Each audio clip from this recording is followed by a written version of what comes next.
What's up, guys? Secret Warrior here with war number 3 of season 42. We're up against SGA-1 in what turns out to be a really tight war throughout. I've got my team here consisting of my mainstay, Overseer, a part of my war team almost every single time, and Omega Sentinel, who's going to be featured in war for me for the very first time. I actually ranked her just for this war. Got a WAGs here for pre-fights throughout. So you can see my first fight is going to be Ebb and Flow Knockdown Chavez. Fortunately, not a 7-star rank 2 like last war. If you saw my last video, you'll remember that that was a really sus fight on Ebb and Flow Intercept. Just was able to get through that through the skin of my teeth. But this Chavez fight, I was a little anxious about just because I wasn't entirely sure how that was going to go. I had a very specific strategy for it, and I'll kind of run you through that. My Section 2 fights are going to consist of a WAGs on Path 6. This was the fight I ranked Omega Sentinel for. Legitimately never used her. And some of you are probably going to say, what in the world are you guys doing? Assigning fights to players with champions they've never used. And that is a really, really good point.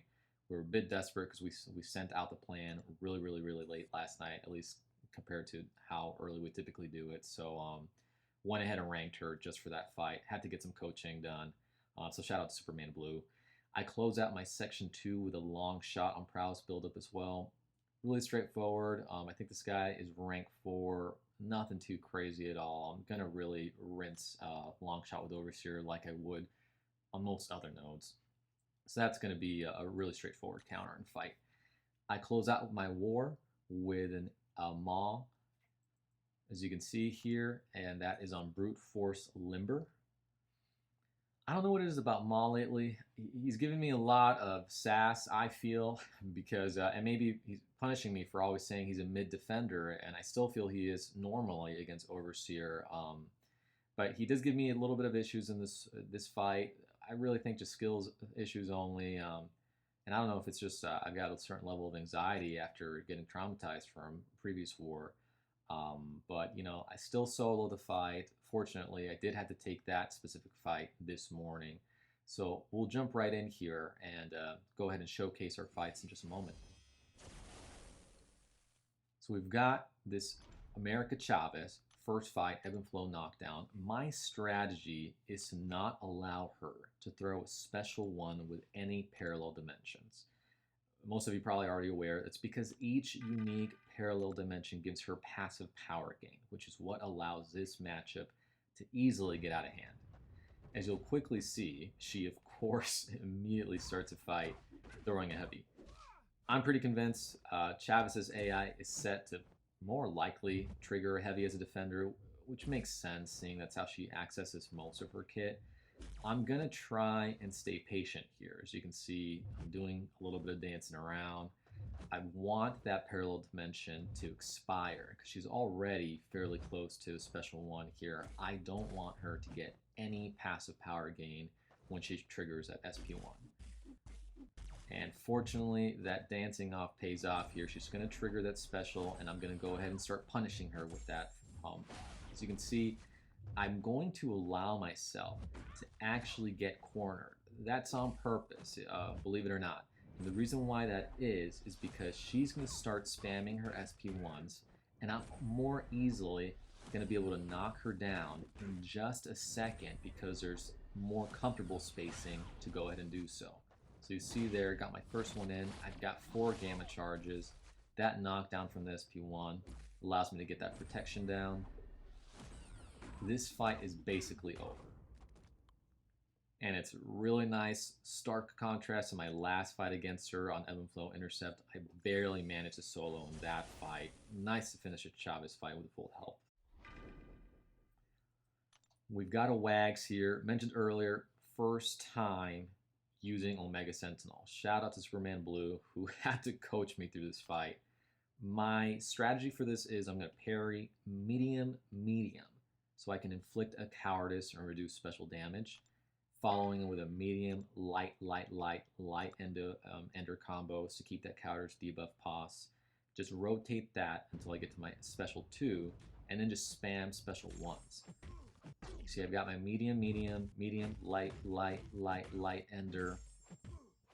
I start out this fight feeling like, okay, I've got this down. I'm in pretty well in control. Let off my special 2.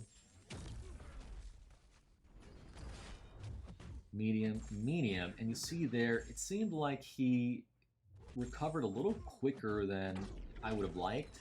I don't know if that was just me hesitating with that second medium, and you'll see there, okay, now I'm a little bit in trouble. I did not anticipate him having this prowess. I should have been able to keep my cowardice up, but I'm able to regain my composure here and finish off the fight strongly. Definitely shows, of course, throughout here that this is my first time using Omega Sentinel. Ranked her just for this fight. I'm looking forward to hopefully getting a little bit more familiar with her kit. Actually, was really happy that I had to do that because it's a sustainable rank. I just pulled her about 6 weeks ago, actually, believe it or not. So she's going to be great for this attack tactic, and so this will not be the last time I use her in this war. Just not the greatest showing, just because I'm not very comfortable with her just yet. We've got this Prowess build-up Unblockable Longshot to close off my section 2. This fight is pretty straightforward. I'm going to try and throw a heavy early on to inflict a taunt debuff. You see right here, I want him to spam those special 1s. Typically, I'm pretty comfortable evading his SP1s. You can see there, successfully do so. But at some point in time, I am going to eat one. I think I just mistimed it. Nothing crazy here. It's not really going to affect the outcome of the fight at all. He does get a little stingy here, and right there, fortunately, I've got my invuln boost there just in case. I mentioned earlier, this war, was tight throughout. So we were, or at least I was, just boosting big to make sure I gave us every shot to try and remain competitive here. Evade another special 1 here. I want to get as high as possible with my gamma charges. Being a little passive, as you can tell, able to intercept him there. Got another special 1 banked for him. Evade that. We're getting close here. Gonna throw another heavy, make sure that he's taunted, more likely to throw that special. And right now I've got 6 gamma charges. What I was trying to do there was try and bait a heavy. Overseer, of course, more damage when you punish after a heavy from a defender. I want to go ahead and try and bait this special so that I can throw off my special 3 and not have to worry about that he just banked a special 2, and we're just about that point. Well in control of this fight at this point, feeling really confident.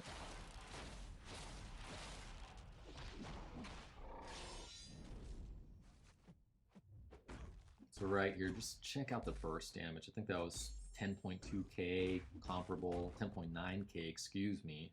Sorry, Overseer.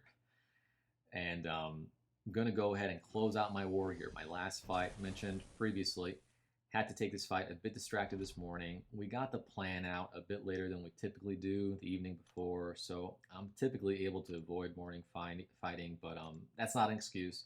I was actually really proud of our group's ability to roll with the punches, stay up late, use some war energy refills, and just get the job done. I am just checking the note here, nothing too crazy. I've done this fight before. You saw I did invuln just as an extra precaution. And at this point in the war, it was really tight. So we needed everyone to boost big so that we could secure that W. You'll notice early on, I'm having a little bit of a hard time with my spacing to get in position to land a heavy after his SP1. And typically I would do that pretty comfortably, but I don't know if it's just nerves or what. I'm dashing too far back, or I feel like he's too close where he might actually hit me with that SP1. So I'm just punishing instead, which isn't the worst thing in the world because I am, of course, inflicting some nice damage after his special. But typically I like to knock him down to go ahead and remove his focus phase. Approaching falter here. Do make that mistake of triggering it during that falter phase, but this is another really nice thing about having a rank 5 Overseer with that nice health pull. If you saw that degen, or maybe you missed it because there was little to no degen involved, it's just not really ticking the way it does on normal people, you know, or normal champions, excuse me. So we're well in control in the fight here. We've got our cosmic mode rotation down. Just going to throw another special one. I am able to go ahead and land this heavy here. This fight, for the most part, is pretty much done.